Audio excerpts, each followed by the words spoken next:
السلام عليك يا رسول الله.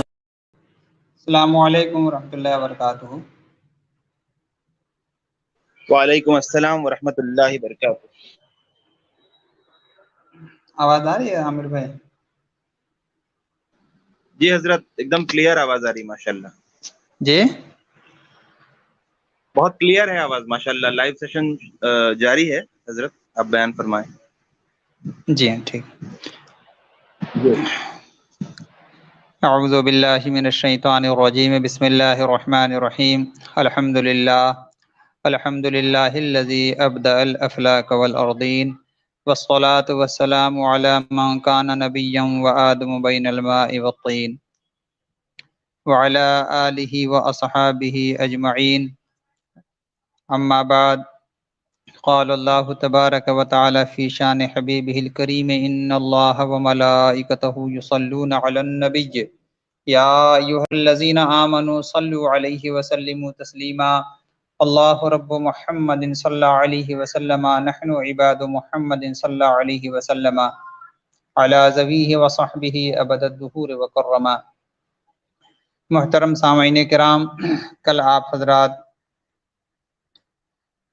28ویں پارے کی سورہ تحریم تک اجمالی گفتگو سماعت کر چکے، اور سورہ تحریم سے آج گفتگو کی ہم ابتدا کرتے ہیں۔ اللہ تبارک و تعالی ہم سب کو قرآنی احکام کو سمجھنے اور اس پر عمل کی توفیقات سے مالا مال فرمائے۔ سورہ تحریم کا آغاز یوں ہوتا ہے کہ رسول کریم صلی اللہ تعالی علیہ وسلم نے بعض وجوہ سے شہد نہ کھانے کی قسم فرما لی تھی۔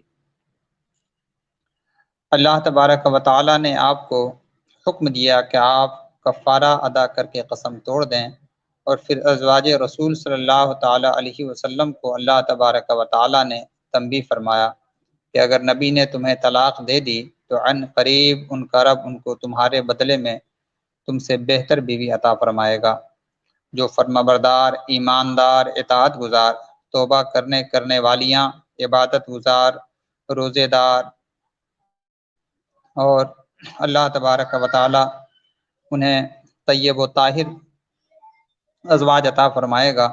ظاہر ہے کہ اس کی نوبت نہیں آئی، اس کے معنی یہ ہے کہ ازواج مطہرات امہات المومنین رضی اللہ تعالی عنہن اللہ کے رسول کو دل و جان سے راضی رکھتی ہیں، اور اللہ تبارک و تعالی اور اس کے پیارے حبیب صلی اللہ تعالی علیہ وسلم ان سے راضی ہوا، تبھی اس طرح کا کوئی معاملہ پیش نہیں آیا، اور اللہ تبارک و تعالی نے اس کے ذریعے ازواج مطہرات کی عظمت کو بھی ظاہر فرمایا کہ اللہ اور اس کے رسول کے احکامات انہیں کس قدر عزیز ہیں، اور اللہ تبارک و تعالی نے اپنے پیارے حبیب علیہ الصلاۃ والتسلیم کی شان کو بھی ظاہر فرمایا۔ حضرات مکرم، سید عالم صلی اللہ تعالی علیہ وسلم نے شہد سے جو عارضی طور سے منہ موڑ لیا تھا، اس کے کئی وجوہات ہیں، مگر شہد بڑی شان اور شوکت والی اللہ کی نعمت ہے۔ سید عالم صلی اللہ علیہ وسلم اس شہد کو بڑا پسند فرمایا کرتے تھے۔ میں نے طالب علمی کے زمانے میں ایک حدیث شریف بخاری شریف میں پڑھا تھا، جس میں یہ ہے کہ رحمت عالم صلی اللہ علیہ وسلم میٹھی چیز اور شہد کو بہت پسند فرمایا کرتے تھے۔ ہمیں بھی یہ چاہیے کہ ہم سرکار علیہ الصلاۃ والتسلیم کے پسند کے مطابق اپنی پسند کریں۔ شہد اللہ کی بڑی عظیم نعمت ہے، اس میں اللہ تبارک و تعالی نے بہت شفا رکھا ہے۔ اگر خالص شہد ملے تو اس کا استعمال ضرور کیا کریں۔ نعمت تو اللہ کی ہے ہی ہے، اس کے فوائد بھی بے شمار ہیں، مگر پیش نظر یہ رہے کہ یہ رحمت عالم صلی اللہ علیہ وسلم کی پسند اور سنت کریمہ ہے۔ اللہ کی جتنی نعمتیں زمین پر ہیں، سب سے پہلے قرب قیامت جس نعمت کو اٹھایا جائے گا وہ شہد ہے۔ حضرت سیدنا انس ابن مالک رضی اللہ تعالی عنہ نے جب اس سورت کو پڑھی، اور جب آپ اس آیت کریمہ پر پہنچے، وقودها الناس والحجارہ، یعنی کہ جہنم وہ اللہ تبارک و تعالی کے غضب کا گھر ہے، کہ اس کا ایندھن پتھر اور انسان بنیں گے۔ تو آپ نے فرمایا کہ جہنم کی آگ 1000 برس تک جلائی گئی تو وہ سرخ ہو گئی، پھر 1000 سال تک جلائی گئی تو سفید ہو گئی، پھر 1000 سال تک بھڑکائی گئی تو سیاہ ہو گئی، اور اب وہ سیاہ اور تاریک ہے۔ اتنا سننا تھا کہ ایک حبشی جو وہاں موجود تھا زارو قطار رونے لگا۔ تاجدار کونین صلی اللہ علیہ وسلم نے پوچھا یہ کس کے رونے کی آواز ہے؟ عرض کیا گیا کہ یا رسول اللہ صلی اللہ علیہ وسلم، حبشہ کا رہنے والا ایک شخص محو آہو بکا ہے۔ نبی کونین صلی اللہ علیہ وسلم نے اس کے رونے کو پسند فرمایا۔ حضرات مکرم، اتنے میں حضرت جبرائیل امین بارگاہ رسالت میں حاضر ہو گئے اور عرض کیا کہ یا رسول اللہ صلی اللہ علیہ وسلم، اللہ تبارک و تعالی ارشاد فرماتا ہے کہ مجھے اپنے عزت و جلال کی قسم، میرا جو بندہ دنیا میں میرے خوف سے روئے گا میں ضرور اسے جنت میں زیادہ ہنساؤں گا۔ حکم یہی ہے، فَلْيَضْحَكُوا قَلِيلًا وَيَبْكُوا كَثِيرًا۔ انسان کو چاہیے کہ وہ کم ہنسے اور زیادہ روئے، مگر اب مزاج یہ ہے کہ ہمیں رونا تو کبھی نہیں آتا ہے، مگر یہ ہے کہ ہم ہمیشہ ہنسنا پسند کرتے ہیں، اور ہنسنے میں اس قدر محو ہوتے ہیں کہ ہم وہ بات زیادہ طور سے سننا چاہتے ہیں جس سے ہمیں ہنسی آئے، اور ہنسی کی محفلوں میں شریک ہونا باعث فخر سمجھتے ہیں۔ بلکہ اب تو غافل کرنے والی بہت سی ایسی چیزیں دنیا میں ظاہر ہو چکی ہیں کہ ہر وقت انسان کو غافل کیے ہوئے ہے۔ مستی اور مزاح کی محفلوں کا قیام یہ اسی جو ہے معاملے کا نتیجہ ہے، بلکہ اب تو کئی ایسے پروگرامات بھی ناجائز طور پر پیش کیے جاتے ہیں جس میں صرف اور صرف ہنسی کا ماحول ہوتا ہے۔ حضرات مکرم، اللہ اور اس کے رسول کے احکام کو پیش نظر رکھ کر کے اپنی زندگی گزارنے کی کوشش کریں، جتنا ہو کم ہنسیں اور اللہ کے خوف سے زیادہ روئیں۔ وہ آنکھ جو اللہ کے خوف سے آنسوؤں کے ذریعے بھیگ جائے، چاہے ایک پلک کا بال ہی کیوں نہ بھیگ جائے، اللہ تبارک و تعالی اس پلک کو جہنم میں نہیں جانے دے گا، اس لیے کہ وہ اللہ کے خوف سے گرے ہوئے آنسو سے تر ہو چکی ہے۔ اور پھر جب اس پر مفسرین اعظام، محدثین اعظام، علماء کرام نے قلم اٹھایا تو یوں نتیجہ نکالا کہ اللہ تبارک و تعالی جب اس آنکھ کو نہیں ڈالے گا تو پھر جس جسم میں وہ آنکھ ہے، اللہ تبارک و تعالی اس جسم کو بھی آگ سے محفوظ فرمائے گا۔ جب ایک قطرہ آنسو کا گرے، اس کی یہ برکت ہے، جو بار بار ساروں قطار اللہ کے خوف سے روئے، پھر اس بندے کی کیا شان ہوگی اور اس کی کیا عظمت ہوگی۔ اس لیے اللہ کے خوف سے رونا اپنے دل کے اندر پیدا کرے۔ حضرت سیدنا داتا گنج بخش علی حجوری علیہ رحمۃ رضوان فرماتے ہیں کہ اللہ کے خوف سے رویا کرو۔ کسی نے کہا کہ اگر رونا نہ آئے تو پھر کیا کریں؟ تو آپ نے فرمایا کہ رونے جیسی صورت بنایا کرو۔ پھر جو ہے کسی نے کہا کہ پھر بھی صورت بھی ہم اگر نہ بنا سکے تو کیا کریں؟ تو آپ نے فرمایا کہ پھر تم اللہ کے عذاب کا انتظار کرو۔ تم اتنے سنگ دل ہو چکے ہو کہ تمہیں اللہ کے خوف سے رونا بھی نہیں آتا، اور رونے والوں جیسی تم صورت بھی نہیں بنا سکتے۔ حضرات مکرم، ہماری سنگ دلی کا یہی موجودہ وقت میں حال ہے کہ ہمیں رونا تو شاید پوری زندگی کوئی نہیں دیکھتا ہے، ہاں یہ ہے کہ ہمارے ہنسنے کے سب لوگ گواہ ہیں۔ یہاں پر جو حضرت جبرائیل علیہ الصلوۃ والتسلیم نے اللہ کے فرمان کو بارگاہ رسالت میں پہنچایا، اس کو بار بار سمجھیں کہ آپ نے کیا جو ہے پہنچایا، کہ اللہ نے ارشاد فرمایا کہ جو دنیا میں اللہ کے خوف سے نہیں ہنسے گا، اللہ کے خوف سے روئے گا، اللہ تبارک و تعالی اسے جنت میں بہت ہنسائے گا۔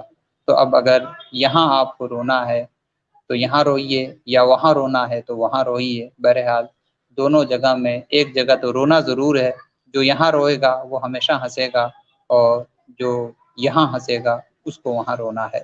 اللہ تبارک و تعالی وہاں رونے سے ہماری حفاظت فرمائے۔ حضرات مکرم، اگلی آیات میں اللہ تبارک و تعالی نے کامیابی کو ایمان و عمل سے مشروط رکھا ہے۔ ازواج مطہرات اور اہل ایمان کو سیدنا نوح علیہ السلام اور حضرت لوط علیہ السلام کی بیویوں کا حوالہ دیا ہے کہ وہ اپنے نبیوں کی رفاقت میں رہ کر بھی اپنی بدعملی کی وجہ سے ناکام ہو گئیں، اور ان کے مقابل فرعون کی بیوی آسیہ کو اللہ تبارک و تعالی نے کامیاب اور کامران فرمایا رضی اللہ تعالی عنہ۔ اس لیے کہ انہوں نے اپنے ایمان کے تحفظ اور بقا کے لیے جام شہادت نوش فرمایا۔ اسی طرح سیدہ مریم رضی اللہ تعالی عنہا بھی کامیاب رہیں، جنہوں نے اللہ کی بندگی اختیار کی اور اپنے کردار کو ہر طرح کی آلودگی سے بچایا۔ حضرات مکرم، یہاں پر خاص طور سے سیدہ آسیہ رضی اللہ تعالی عنہا جو کہ فرعون کی بیوی تھیں، آپ کو اللہ تبارک و تعالی نے جہاں رکھا اس کا آپ تصور کریں کہ اللہ نے آپ کو کہاں رکھا۔ ایک بادشاہ کے گھر میں رہنا، ملکہ بن کر کے زندگی گزارنا، ذرا سوچیں کیسے ٹھاٹ اور عیش و آرام اور نشاط و فرحت کی زندگی ہوگی، اور وہاں پر کس قدر آپ کے پاس خدام اور لونڈیاں جو ہیں آپ کی خدمت کے طور پر حاضر رہتی ہوں گی۔ مگر اللہ اکبر، آپ نے شہید ہونا پسند کیا اور ایسا آپ کو ظلماً شہید کیا گیا، اللہ اکبر، کہ آپ کے ہاتھوں میں کیل ٹھوک دی گئی اور آپ پر وزنی پتھر رکھ کر کے یا اوپر سے جو ہے وزنی پتھر آپ کے جسم پر ڈال کر کے اور آپ کو فرعون نے شہید کیا تھا۔ ذرا سوچیں اور غور کریں، آپ کو جب اپنے سامنے موت یقینی صورت میں ظاہر ہوئی ہوگی تو آپ کے دل پر کیا گزری ہوگی۔ مگر یہ اللہ والیاں ہیں، اللہ تبارک و تعالی سے جو محبت کر لیتا ہے، پھر نہ تو اسے دنیاوی عیش و آرام اپنی جانب مائل کر سکتے ہیں اور نہ ہی موت کا خوف اسے ڈرا سکتا ہے۔ دونوں صورتیں اللہ والوں کے قدموں کی زنجیر ہرگز نہیں بن سکتی۔ آپ ذرا سوچیں، تھوڑی سی عارضی زندگی میں تھوڑے سے عیش و آرام اگر ہمیں حاصل ہو جاتے ہیں تو کس قدر جو ہے کفران نعمت اور اللہ اور اس کے رسول کے اعلیٰ احکام کی خلاف ورزی روزمرہ کا ہمارا معمول بن جاتا ہے۔ ہم غور کریں اور اپنے آخرت کے تعلق سے خبردار ہو جائیں۔ اللہ تبارک و تعالی نے اس مثال سے یہ تعلیم دی ہے کہ اسلام میں رشتہ داریاں اور حسب و نسب کچھ کام نہیں آتا ہے۔ انسان کا ایمان، اور اگر ایمان کے بعد عمل ٹھیک ہو تو ہی انسان کامیاب اور کامران ہوتا ہے۔ انسان خود مومن صالح نہ ہو تو اسے کسی کی قربت کوئی فائدہ نہیں دیتی ہے، اور حسب و نسب اسے کوئی کام نہیں آتے ہیں۔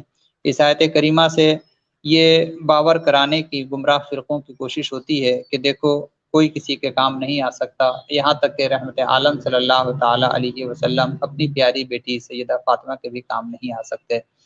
حضرات مکرم، قرآن کا جو فرمان ہے اور قرآن کا جو جا بجا ارشاد ہے، ایک صرف آیت کریمہ کو لے کر اور اپنے من مطابق اس کے مفہوم اور معنی بتا کر یہ در حقیقت خود بھی گمراہ ہونا ہے اور دوسروں کو بھی گمراہ کرنا ہے۔ مقصد حکم الہی کیا ہے، اس کو صحیح طور سے سمجھا جائے۔ جو بے ایمانی کے حالت میں مرے، جو نبیوں سے غداری یا نبیوں سے کفر کر کے جو دنیا سے جائے گا، یہاں پر ان کا انجام بتایا جا رہا ہے۔ آپ بتائیں کیا سیدہ فاطمہ الزہرا رضی اللہ تعالی عنہا کا یہی جو ہے عمل پاک ہے؟ آپ نے کیا جو ہے عمل کیا ہے اس پر آپ غور کریں۔ یہاں پر جو بھی کسی بھی نبی کے مخالفت پر آمادہ ہوگا، یہاں اس کا انجام بتایا جا رہا ہے۔ وہ تو خود انبیاء اعظام اور رحمت عالم صلی اللہ علیہ وسلم کا خاص طور سے یہ مخالف جماعت ہے، جسے وہابی اور دیوبندی کہا جاتا ہے، اور اس کے علاوہ ان سے ملی جلی جتنی جماعتیں ہیں۔ اور یہ جو ہے سیدہ فاطمہ الزہرا رضی اللہ تعالی عنہا کے ذات طیبہ کو ٹارگٹ کرنے کی کوشش کرتے ہیں۔ در حقیقت یہ اپنے جرموں پر پردہ چھپانے کے خاطر بے داغ اور ہر عیب سے پاک اس خاندان پر جو ہے انگلی اٹھانے کی ناکام کوشش کرتے ہیں۔ اللہ تبارک و تعالی ہم سب کو ان کے مکروہ چہرے کو پہچاننے اور ان سے دور رہنے کی توفیق رفیق عطا فرمائے۔ ہماری نسلوں کی ان کی جو ہے بری باتوں سے اللہ تبارک و تعالی حفاظت فرمائے۔ حضرات مکرم، یہیں سے جو ہے اس صورت کی تکمیل ہوتی ہے، اور پھر جو ہے ہم سورہ ملک کی جانب آتے ہیں، اور یہاں سے 29ویں پارے کی ابتدا ہوتی ہے۔ سورہ ملک یہ بڑی فضیلت والی سورہ ہے، اور اس سورت کو اللہ کے پیارے حبیب علیہ الصلاۃ والتسلیم نے اپنی امت کو پڑھنے کا حکم دیا ہے۔ اس سورت کو مانیا اور اس سورت کو نجات دینے والی سورت بھی کہا جاتا ہے۔ یہ حفاظت کرنے والی سورہ ہے، کس چیز سے؟ عذاب قبر سے۔ عذاب قبر سے یہ بچانے والی سورت ہے۔ اکثر مشائخ کا معمول رہا ہے کہ وہ اسے نماز عشاء کے بعد پوری پابندی سے پڑھا کرتے تھے اور اپنے ماننے والوں کو پڑھنے کا حکم فرماتے ہیں۔ آغاز صورت میں اللہ تبارک و تعالیٰ نے موت و حیات کی حکمت بیان فرمائی اور اس کا مقصد بھی بندوں کی آزمائش کہ کون عمل کے میزان پر سب سے بہتر ثابت ہوتا ہے، یعنی زندگی اور موت کی تخلیق کو اللہ تبارک و تعالیٰ نے اس لیے بیان فرمایا کہ لوگ اپنے عمل کے اندر حسن پیدا کریں۔ اگلی آیات میں اللہ تبارک و تعالیٰ نے ساتوں زمین کو پیدا فرما کر کے ساتوں آسمان کو پیدا فرما کر کے اپنی قدرت کو ظاہر فرمایا ہے کہ دیکھو میری قدرت کے اندر تمہیں کوئی عیب نظر نہیں آئے گا، تمہیں یقین نہ آئے تو بار بار نظریں اٹھا کر کے دیکھو، مگر تمہاری نظریں ناکام واپس لوٹ آئیں گی اور اللہ کی تخلیق میں کوئی عیب یا جھول تم تلاش کرنے میں ہرگز کامیاب نہیں ہو سکتے۔ آپ دیکھیں یہاں پر پھر میں آپ سے یہ عرض کروں کہ اللہ تبارک و تعالیٰ کی کسی تخلیق میں کوئی جھول نہیں ہے، کوئی عیب نہیں ہے۔ اللہ تبارک و تعالیٰ کی تخلیق بے عیب ہے، تو ذرا آپ سوچیں اور غور کریں کہ یہ زمین و آسمان یہ اللہ تبارک و تعالیٰ کی ذات کے مظہر نہیں ہے، ذات کے مظہر رحمت دو جہاں صلی اللہ علیہ وسلم ہے۔ اور پھر اللہ تبارک و تعالیٰ نے زمین کو پیدا فرما کر کے یہ فخر نہیں فرمایا کہ میں زمین کا رب ہوں یا آسمان کا رب ہوں یا فرشتوں کا رب ہوں یا جناتوں کا رب ہوں، بلکہ اللہ تبارک و تعالیٰ نے ذات مصطفیٰ صلی اللہ علیہ وسلم کو منتخب کر کر فرمایا کہ اے لوگوں مجھے اس بات پر فخر ہے کہ میں محمد کا رب ہوں صلی اللہ تعالیٰ علیہ وسلم۔ ذرا غور کریں کہ جس زمین اور آسمان کا یہاں پر اللہ تبارک و تعالیٰ ذکر فرما رہا ہے، اس کی پیدائش پر اللہ فخر نہ فرمائے، مگر اللہ فرمائے کہ زمین و آسمان کے پیدائش میں تم غور کرو، اس میں کوئی نقص نظر نہیں آئے گا، کوئی کمی نظر نہیں آئے گا، اس میں کوئی عیب تمہیں نظر نہیں آئے گا۔ ذرا غور کریں، بار بار غور کریں، جب آسمان و زمین میں کوئی عیب نہیں ہے اور یہ وجہ کائنات نہیں ہے تو پھر ذات مصطفیٰ میں کوئی عیب کیسے ہو سکتا ہے، جبکہ سرکار علیہ الصلوۃ والتسلیم وجہ کائنات ہیں، وہ رب کی ربوبیت کے ظہور کی وجہ ہیں۔ آپ ذرا غور کریں، بار بار غور کریں، اور پھر جو دشمن اور گمراہ فرقے رحمت عالم صلی اللہ علیہ وسلم کی ذات بے عیب پر عیب لگانے کی ناپاک کوشش کرتے ہیں، وہ کس قدر ظالم ہیں اور کس قدر وہ اللہ اور اس کے رسول صلی اللہ تعالیٰ علیہ وسلم کی رحمتوں سے دور ہے۔ حضرات مکرم، اللہ تبارک و تعالیٰ نے آسمان اول کے نیچے لاتعداد چمکتے تاروں کو پیدا کیا ہے اور ان کے ذریعے وہ شیطان کو رجم بھی فرماتا ہے۔ آگے بتایا کہ جب جہنمیوں کو جہنم میں ڈالا جائے گا تو جہنم کو داروغہ ان سے پوچھے گا کیا تمہارے پاس ڈرانے والے نہیں آئے تھے؟ تو جواب میں وہ یہ کہیں گے کہ یقیناً ہمارے پاس ڈرانے والے تو آئے لیکن ہم نے ان کو جھٹلایا اور کہا کہ اللہ تعالیٰ نے کسی چیز کو نازل نہیں کیا اور ہم معاذ اللہ ان کو بھٹکا ہوا کہتے رہے۔ ہائے افسوس، اگر ہم نے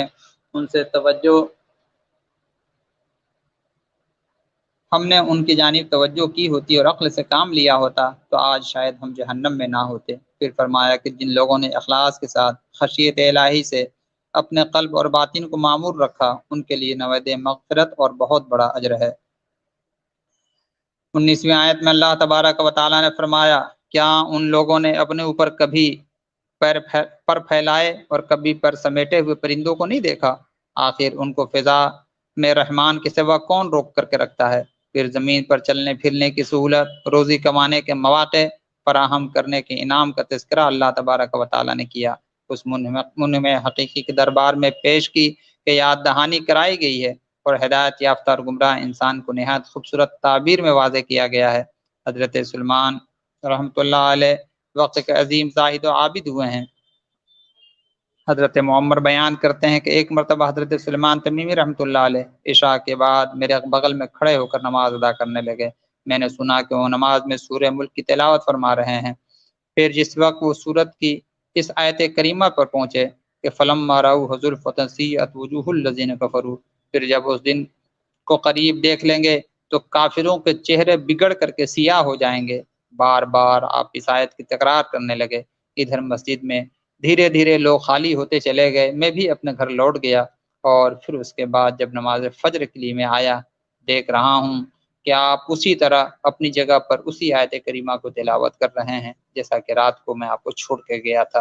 حضرات مکرم، یہ اللہ والوں کی اللہ کی بارگاہ میں خوف اور اللہ سے ڈرنے کا ذکر ہے ذرا ہم غور کریں کہ ہم بھی قرآن پڑھتے ہیں، بار بار پڑھتے ہیں، مگر ہمارے قلوب میں اللہ کا خوف کیوں نہیں پیدا ہوتا؟ حضرات مکرم، پھر اس سوال پر سورت کو مکمل کر دی گئی کہ پانی جو کہ زندگی کی ابتدا اور بقا کا ضامن ہے، اگر اللہ تبارک و تعالیٰ اسے خشک کر دے یا زمین کے تہہ میں اسے جذب کر دے، اور تمہارے خشک کنوؤں میں جو سوتے پھوٹتے ہیں، بتاؤ اللہ تبارک و تعالیٰ کے سوا کون اسے پیدا کرتا ہے؟ اللہ تبارک و تعالیٰ نے یہاں پر اپنی قدرت میں غور کرنے کا بندوں کو ایک طرح سے تنبیہ فرمائی ہے، اور پھر اس کے بعد سورہ قلم کی ابتدا ہوتی ہے۔ اس سورت کے شروع میں اللہ تبارک و تعالیٰ نے قلم اور کارکنان قضاء و قدرت کے نوشتوں کو یاد کر کے قسم فرمایا کہ کفار کے الزامات سے اپنے رسول مکرم صلی اللہ علیہ وسلم کا دفاع فرمایا، اپنے رب کے فضل سے آپ مجنون نہیں ہیں۔ حضرات مکرم، ایک ظالم شخص تھا جو رحمت عالم صلی اللہ تعالی علیہ وسلم پر الزام لگایا تھا، جس کو مفسرین نے ولید بن مغیرہ کہا ہے۔ اس نے رحمت عالم صلی اللہ علیہ وسلم پر معاذ اللہ رب العالمین مجنون ہونے کا بے بنیاد اور بے عیب ذات پر اس نے الزام لگانے کی کوشش کی۔ اللہ تبارک و تعالیٰ نے اس کے 9 قبیح اوصاف کو بیان فرمائے ہیں۔ اس آیت مبارکہ سے ان لوگوں کی میں جو ہے توجہ اور خاص طور سے آپ کو یہ بتانا چاہتا ہوں جو لوگ جو ہے رحمت عالم صلی اللہ تعالیٰ علیہ وسلم کی ذات پر عیب لگاتے ہیں، اور اگر اہل سنت والجماعت اس کا دفاع کرتے ہیں یا جواب دیتے ہیں۔ بعض حضرات یہ کہتے ہیں جناب اس کی کیا ضرورت تھی، وہ بھی نماز پڑھتے ہیں، ہم بھی نماز پڑھتے ہیں۔ سرکار علیہ الصلوۃ والتسلیم پر اٹھنے والی ہر انگلی کو توڑ دینا اور ہر طرح سے اس کا جواب دینا کہ خود اللہ تبارک و تعالیٰ کی سنت کریمہ ہے۔ ذرا محبوب کبریا صلی اللہ تعالی علیہ وسلم کی شان اور شوکت تو دیکھیں کہ یہاں پر ولید بن مغیرہ نے کس کی ذات پر الزام لگایا تھا؟ اس نے کیا خدا پر الزام لگایا معاذ اللہ، یا پھر اللہ کے فرشتوں پر اس نے الزام لگایا تھا؟ اس نے تو نبی کونین صلی اللہ علیہ وسلم کی ذات پر الزام لگایا تھا۔ پھر اللہ تبارک و تعالی نے اپنے پیارے حبیب علیہ الصلوۃ والتسلیم کی جانب سے خود جو ہے اس الزام کی تردید فرمایا ہے کہ میرا محبوب تو بے عیب ہے۔ ہاں اے محبوب، جو آپ پر الزام لگاتا ہے وہ خود جو ہے خبط الحواس ہے، اور اللہ تبارک و تعالی نے اس کے 9 عیوب کو بیان فرمایا، اور سب سے بڑا اس پر جو عیب اس کے سب سے بڑے جو عیب کو ظاہر فرمایا یہ کہ وہ شخص جو ہے ولد الزنا ہے۔ یہاں پر جو ہے ان حضرات کو ہوش کے ناخن لینا چاہیے جو نبی کونین صلی اللہ تعالی علیہ وسلم کی ذات پر انگلی اٹھانے والوں کا اگر مسلک اعلیٰ حضرت کے متبعین جواب دیتے ہیں تو کہتے ہیں کہ جناب ایسا سخت جملہ نہیں کہنا چاہیے۔ بتائیں یہاں پر جو قرآن نے سخت جملہ ارشاد فرمایا ہے، کیا اس سے بھی سخت جملہ کوئی ہو سکتا ہے؟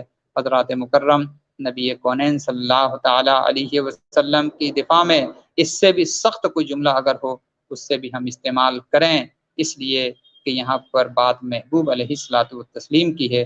حضرات مکرم، ذات پر انگلی اٹھانے والوں کو کے عیوب کو بیان کرنا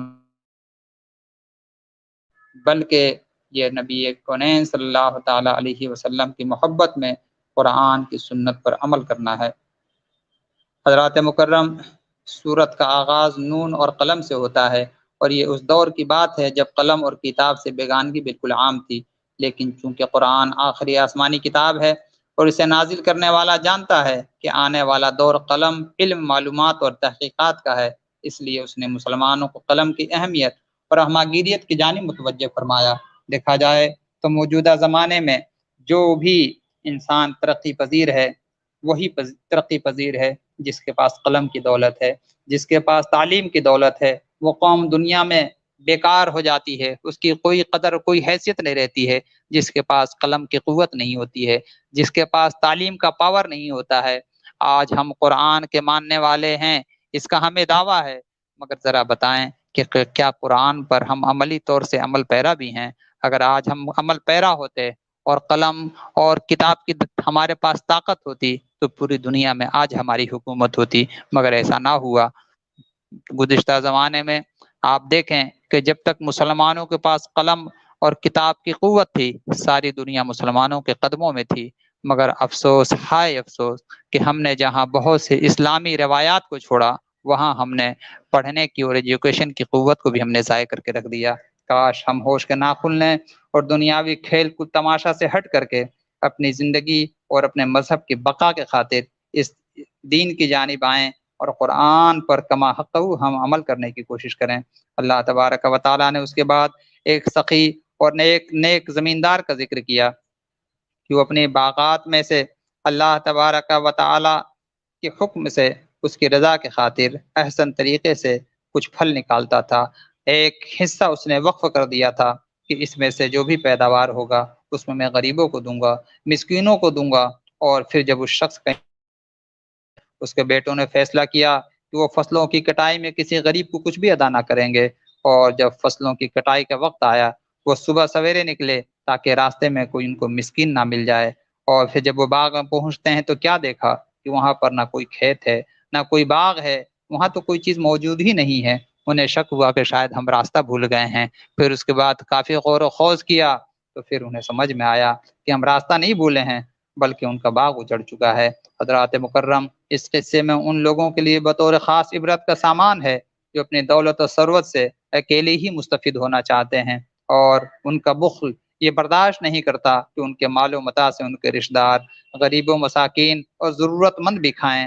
حضرات مکرم، اللہ تبارک و تعالیٰ نے جب ہمیں مال اور خوشیاں عطا کی ہے تو اس میں غریبوں کا بھی حق رکھا ہے، اس میں غریبوں کا بھی حصہ ہے۔ سرور عالم صلی اللہ علیہ وسلم کی سنت کریمہ ہے، سرکار نے خود اس پر عمل کر کے اپنی امت کو بتایا ہے۔ بلکہ ایک موقع پر رحمت عالم صلی اللہ علیہ وسلم نے فرمایا کہ میں محمد اس بات پر قسم کھاتا ہوں صلی اللہ علیہ وسلم کہ جو مال اللہ کی راہ میں خرچ کیا جاتا ہے وہ مال گھٹتا نہیں ہے بلکہ اللہ پاک اس مال کو خوب بڑھایا کرتا ہے۔ حضرات مکرم، کاش ہم اس پر غور کرتے۔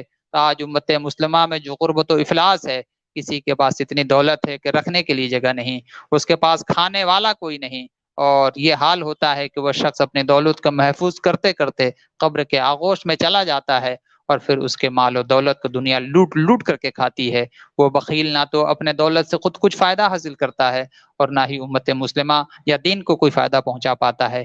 حسرت و ندامت کے ساتھ قبر کی کالی کوٹری میں پہنچ کر کے پھر وہ سوچتا ہے کاش مجھے موقع ملتا تو میں دنیا میں جا کر کے مال و دولت کو خرچ کر کے اللہ کی رحمت کو حاصل کر لیتا۔ حضرات مکرم، ایسے لوگوں کی دولت کو ان کے گلے میں کل قیامت کے دن ٹانگ دیا جائے گا، اور پھر وہ اپنی دولت دیے لیے پھریں گے، اور حساب دینے کے لیے بارگاہ مولا میں جب پہنچیں گے تو پھر ان کا کیا عالم ہوگا۔ ذرا غور کریں اور ذرا سوچیں۔ اللہ نے ہمیں جس حال میں بھی رکھا ہے، اور اللہ تبارک و تعالیٰ نے ہمیں جو بھی نعمتیں عطا کی ہے ان نعمتوں کا ہم اسی طرح حق ادا کریں، اور رحمت عالم صلی اللہ تعالیٰ علیہ وسلم نے جو ہمیں خوشخبری عطا فرمائی ہے اس کے ہم مستحق بنیں۔ یہیں سے پھر سورہ حاقہ کی جو ہے ابتدا ہوتی ہے۔ قیامت کے مختلف ناموں میں سے ایک نام حاقہ بھی ہے جس کے معنی ہے ثابت کرنے والا، یعنی قیامت جو کہ حقیقت کا روپ دھارنے والی ہے، اور اعمال کو ان کے حقائق کے ساتھ سامنے لا کر کے رکھ دیا جائے گا، اور وہ ضرور آ کر کے رہے گی۔ آغاز میں قیامت کے حق اور یقینی ہونے کا بیان ہے، پھر قیامت کو جھٹلانے والوں کے انجام سے کائنات کے لوگوں کو باخبر کیا گیا۔ قوم عاد و سمود نے قیامت کو جھٹلایا تھا، اللہ نے انہیں ایک چنگھاڑ اور تیز ہوا کے ذریعے اس طرح ہلاک کر دیا کہ وہ زمین پر بے بس پتنگوں کی طرح پڑے رہے، اور یوں لگ رہے تھے جسے کٹے ہوئے کھجور کے تنے پڑے ہوں۔ حضرات مکرم، آیت نمبر 19 سے اللہ تبارک و تعالیٰ نے بتایا قیامت میں جس کا نامہ اعمال دائیں ہاتھ میں دیا جائے گا یہ اس کے سرخ روح ہونے کی علامت ہے، وہ کامیاب ہوگا، وہ افتخار کے ساتھ لوگوں سے کہے گا آؤ میرا نامہ اعمال پڑھ لو۔ اس کے برعکس جس کا نامہ اعمال اس کے بائیں ہاتھ میں ہوگا یہ اس کے لیے رسوائی کی علامت ہوگی، اور وہ کہے گا کاش مجھے میرا نامہ اعمال نہ دیا جاتا، کاش میرا کوئی نامہ اعمال ہی نہ ہوتا، اور موت کے ساتھ ہی میرا قصہ ہمیشہ ہمیشہ کے لیے ختم ہو جاتا۔ یہ ہے دنیا میں بدی کا انجام۔ اللہ تبارک و تعالیٰ نے اس کے بعد اپنے نبی محتشم صلی اللہ علیہ وسلم کے بارے میں کافروں کے اقوال کو نقل کر کے ان کی تردید فرمائی ہے، کیونکہ وہ رسول کریم صلی اللہ علیہ وسلم کو شاعر اور کاہن کہا کرتے تھے معاذ اللہ رب العالمین، جبکہ اللہ پاک نے فرمایا اے محبوب جو کچھ بھی آپ پر اترتا ہے اللہ تبارک و تعالیٰ نے اتارا ہے، اور اس میں جھوٹ والی کوئی بات ہی نہیں ہے، اور اللہ تعالیٰ اپنی ذات پر جھوٹ باندھنے والوں کو کبھی فلاح اور کامرانی نہیں عطا فرماتا ہے۔ جبکہ تاجدار کائنات صلی اللہ علیہ وسلم کے ذکر مبارک پر اللہ تعالیٰ نے رہتی دنیا تک جاری و ساری فرما دیا ہے۔ سورہ معارج کی یہاں سے ابتدا ہوتی ہے، ابتدائی آیات مشرکین مکہ کو استہزاء اور تمسخر کا جواب ہے کہ اللہ تبارک و تعالیٰ نے فرمایا جو کہتے تھے کہ قیامت والا عذاب ہمیں تھوڑا سا دنیا میں چکھا دیا جائے تو ہم دیکھ لیتے کہ وہ عذاب کیسا ہوتا ہے۔ اللہ نے فرمایا جو لوگ ہمارے عذاب کا مطالبہ کر رہے ہیں انہیں معلوم ہونا چاہیے کہ جب ہمارا عذاب اترا تو انہیں کوئی جائے پناہ نہ مل سکی اور اس سے بچانے والا کوئی بھی نہیں ہے۔ مزید فرمایا قیامت کا ایک دن 50,000 سال کے برابر ہوگا، آسمان پگھلے ہوئے تانبے کی طرح ہو جائے گی، پہاڑ دھنی ہوئی رنگین اونوں کی طرح ہو جائے گی اور کوئی کسی کا پرسان حال نہ ہوگا۔ اس وقت مجرم یہ تمنا کریں گے کہ ان کے بیوی ان کے بھائی اور رشتہ دار بلکہ روئے زمین پر جو کچھ ان کا ہے سب ان کا فدیہ بن جائے اور ان کی جان چھوٹ جائے، مگر یہ ظالم کہاں چھوٹنے والے ہیں۔ پھر انسانی فطرت و طبیعت کا بیان ہے کہ یہ انسان بڑا حریص ہے اور تکلیف و مشقت کی صورت میں جزا اور فضا کرنے لگتا ہے اور آرام و راحت کی صورت میں اکڑنے لگتا ہے اور بخل و کنجوسی کا مظاہرہ کرتا ہے۔ آگے فرمایا اس انتہا پسندی سے بچنے والے وہ لوگ جو نماز کا اہتمام کریں، غریبوں کی مدد کریں، قیامت پر ایمان رکھیں، اللہ کے عذاب سے خائف ہوں، جنسی بے راہ روی کے شکار نہ ہوں، امانت دار ہوں، عہد شکنی کا ارتکاب نہ کریں، سچی گواہی پر ثابت قدم رہیں، یہی لوگ دراصل جنت میں عزت و احترام کے ساتھ داخل کیے جائیں گے۔ حضرات مکرم، اللہ تبارک و تعالی نے یہیں سے جو ہے اس صورت کو مکمل فرمایا اور یہاں سے سورہ نوح کی ابتدا ہوتی ہے۔ اس پورے صورت میں صرف نوح علیہ الصلوۃ والتسلیم اور ان کی قوم کا تذکرہ ہے۔ حضرت نوح علیہ الصلوۃ والتسلیم اپنی قوم کو 950 سال تک بلاتے رہے، مگر حضرت نوح علیہ السلام کے فرمان پر انہوں نے لبیک نہ کہا۔ حضرت نوح علیہ الصلوۃ والتسلیم نے تبلیغ کا حق ادا فرما دیا اور اللہ تبارک و تعالیٰ کے فرمان کو انہیں سنایا اور فرمایا کہ اللہ تبارک و تعالیٰ سے استغفار کرو، اللہ تبارک و تعالیٰ کا حکم مانو، اللہ تبارک و تعالیٰ تمہاری مرضی سے بارش کو نازل فرمائے گا اور تمہارے مال اور تمہارے بچوں میں اللہ اضافہ فرمائے گا، اس میں برکتیں عطا فرمائے گا، تمہارے لیے نہروں کو جاری فرمائے گا، تمہارے باغات اور کھیتیوں کو آباد کرے گا اور تمہارے لیے دنیا میں امن اور چین ہی چین ہوگا۔ لیکن قوم اپنے ہٹ درمی اور اناد پر اڑی رہی، بلکہ ان کی سرکشی میں مزید اضافہ ہوتا رہا۔ آخرکار نوح علیہ الصلوۃ والتسلیم نے ان سے مایوس ہو کر کے ان سے ناراضگی کا اظہار فرمایا، اور جب اللہ کا نبی ناراض ہو جاتا ہے تو اللہ کی رحمت بھی ناراض ہو جاتی ہے۔ اس بات کو ہمیشہ ذہن میں رکھیں کہ قوم ایک زمانے سے اللہ کے حکم کی خلاف ورزی کر رہی تھی، مگر ان پر عذاب نہیں آیا۔ عذاب جب آیا جب حضرت نوح علیہ السلام ناراض ہوئے۔ کیا یہاں سے بات سمجھ میں نہیں آتی ہے کہ جب حضرت نوح علیہ السلام ناراض ہو جائیں تو اللہ کا عذاب اور اللہ کا قہر نازل ہو؟ جب سید الانبیاء جس سے ناراض ہو جائیں پھر اس کو کہاں جائے پناہ مل سکتی ہے؟ پھر وہ شخص کہاں اپنا ٹھکانہ ڈھونڈے گا؟ اس لیے حضرات مکرم، ہم نبی کی امت ہیں، بے شک تمام نبیوں پر ایمان ہے، مگر کوشش کیجئے کہ رحمت عالم صلی اللہ علیہ وسلم ہم سے ناراض نہ ہوں۔ جب وہ راضی ہو جائیں گے تو اللہ راضی ہو جائے گا۔ ان کی رضا کا عالم کیا کہنا؟ حضور سیدی اعلیٰ حضرت عظیم البرکت نے تو ان کی رضا کے تعلق سے یوں ارشاد فرمایا کہ خدا کی رضا چاہتے ہیں دو عالم اور خدا چاہتا ہے رضائے محمد صلی اللہ علیہ وسلم۔ یہ ہمارے نبی کی شان ہے، تو پھر ہم تو اللہ کے بندے ہیں۔ اللہ پاک ان کی رضا اپنی شان کے لائق جو ہے چاہتا ہے، اور ہم جو ہے گناہگار اللہ کے بندے ہیں، ہم تو نبی کی امتی ہیں۔ ہماری جو حیثیت ہے ہم اس حیثیت کے اعتبار سے پیارے آقا صلی اللہ علیہ وسلم کی رضا اور خوشنودی چاہیں۔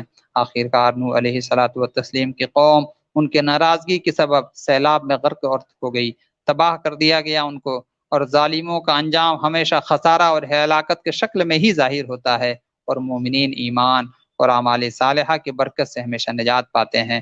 یہیں سے سورہ جن کی اب ابتدا ہوتی ہے۔ اس سورت کے نزول کا پس منظر یہ ہے کہ سید عالم صلی اللہ تعالی علیہ وسلم کی بعثت سے پہلے جنات عالم بالا میں خبریں لینے کے لیے جایا کرتے تھے، مگر وہ اب وقت آ گیا تھا کہ عالم بالا میں ان کا جو بھی جاتا محافظ ان کا راستہ روک لیتے اور آگ کے گولے ان پر برساتے۔ جنات نے آپس میں مشورہ کیا، پورے روئے زمین کا جائزہ لیں، آخر دیکھیں کیا بات ہے کہ یہ منظر کیوں بدل گیا ہے۔ ضرور کوئی بڑا واقعہ ہوا ہے۔ حضرت عبداللہ ابن عباس رضی اللہ تعالیٰ عنہ کی روایت کے مطابق جناتوں کے ایک جماعت تہما کی طرف گئی، وہاں انہوں نے نبی محتشم صلی اللہ علیہ وسلم کو دیکھا کہ اپنے اصحاب کے ساتھ صبح کی نماز پڑھا رہے ہیں۔ جب انہوں نے قرآن سنا تو کہنے لگے، یہی وہ چیز ہے جو ہمارے اور آسمان کے درمیان حائل ہو گئی ہے۔ پھر انہوں نے جا کر اپنی قوم کو بتایا کہ ہم نے ایسا اللہ کا قرآن سنا ہے جو ہدایت کی طرف رہنمائی کرتا ہے، ہم اس پر ایمان لے آئے ہیں اور ہم ہرگز اپنے رب کے ساتھ کسی کو شریک نہیں کریں گے۔ بے شک ہمارے رب کی شان بلند ہے اور اس کی نہ کوئی بیوی ہے نہ اس کا کوئی بیٹا ہے۔ انہوں نے کہا، ہم میں سے کچھ اطاعت گزار ہیں اور جو کچھ سرکش ہیں ان کا جو ہے جہنم جو ہے ایندھن، وہ جو ہے جہنم کے ایندھن بنیں گے۔ عربی میں جن سے جو بھی کلمات بنتے ہیں جیسے کہ جنت ہے، یا پھر جو ہے اس کے علاوہ جنا ہے، اس کے علاوہ جنین ہے، اس کے علاوہ جنان ہے، اس طرح جو بھی جو ہے اس سے لفظ بنتے ہیں اس کا مطلب ستر اور پوشیدگی کے ہی آتا ہے۔ حضرات مکرم، اس صورت میں گفتگو جو ہے جناتوں کے حوالے سے ہے کہ وہ بھی انسانوں کی طرح احکام شرعی کے مکلف ہیں، ان میں مومن بھی ہیں اور کافر بھی، نیک بھی ہیں اور بد بھی۔ پھر آیت نمبر 26 میں ایک اعتقادی مسئلے کو واضح کیا گیا کہ اللہ ہر غیب کا جاننے والا ہے، سو وہ اپنے غیب پر کسی کو مطلع نہیں فرماتا ہے سوائے ان کے جن کو اس نے پسند فرما لیا ہے، اور وہ جماعت اللہ کے رسولوں کی ہے۔ اس سے معلوم ہوا کہ اللہ تبارک و تعالی اپنے نبیوں کو علم غیب عطا فرماتا ہے۔ پھر یہ بتائیں اور ذرا پھر بار بار سوچیں اور غور کریں کہ جب اللہ تمام نبیوں کو علم غیب سے نوازتا ہے تو ہمارے نبی تو سید الانبیاء ہیں، وہ تو امام الانبیاء ہیں۔ اللہ تبارک و تعالی نے ان کو کتنا غیب عطا فرمایا ہوگا، ان کو اللہ نے کتنے علوم سے نوازے ہوں گے، تبھی تو میرے اعلیٰ حضرت حضور ورقت ارشاد فرماتے ہیں، اور کوئی غیب کیا تم سے نیہا ہو بھلا، جب نہ خدا ہی چھپا تم پہ کروڑوں درود۔ حضرات مکرم، جو ہے وقت جو ہے مکمل ہو چکا ہے، اور انشاءاللہ تبارک و تعالی سورہ مزمل سے کل آپ جو ہے گفتگو سماعت کریں گے۔ اللہ تبارک و تعالی ہم سب کو رحمت عالم صلی اللہ تعالی علیہ وسلم سے سچی محبت کی توفیق عطا فرمائے، اور قرآنی اصول اور قرآنی ضابطوں کو سمجھنے اور اس پر عمل کی توفیقات سے اللہ تبارک و تعالی مالا مال فرمائے۔ حضرات مکرم، آج حضرت سیدنا مخدوم شرف الدین یحییٰ منیری علیہ رحمۃ الرضوان جو وقت کے غوث ہیں اور بہار شریف میں آپ کا مزار پرانوار ہے، آپ حضرت مخدوم اشرف جہانگیر سمنانی علیہ رحمۃ الرضوان سے پہلے غوثیت کے مقام پر آپ فائز تھے اور آپ وقت کے غوث ہیں۔ اللہ تبارک و تعالیٰ نے آپ کو یہ شان عطا فرمائی ہے، تو آپ ان کی فاتحہ کا اہتمام کریں۔ اور کل جو ہے ایک اور جو ہے عظیم ہستی جو حضرت سیدنا خواجہ غریب نواز علیہ رحمۃ الرضوان کے پیر محترم ہیں، جن کا نام خواجہ عثمان ہارونی علیہ رحمہ ہے، جن کا مزار پرانوار مکہ معظمہ میں ہے، آپ ان کے بھی فاتحہ کا اہتمام کریں۔ اللہ تبارک و تعالی بزرگوں سے سچی محبت و عقیدت کی توفیق عطا فرمائے، اور ان کے فیوض سے ہمیں دونوں جہاں میں مالا مال فرمائے۔ ان اللہ و ملائکتہ یصلون علی النبی یا ایھا الذین آمنوا صلوا علیہ وسلموا تسلیما۔ اللہ رب محمد صلی اللہ علیہ وسلم، نحن عباد محمد صلی اللہ علیہ وسلم، علی ذویہ وصحبہ ابد الدہور وکرما۔ سبحان ربک رب العزة عما یصفون وسلام علی المرسلین والحمد للہ رب العالمین۔ السلام علیکم۔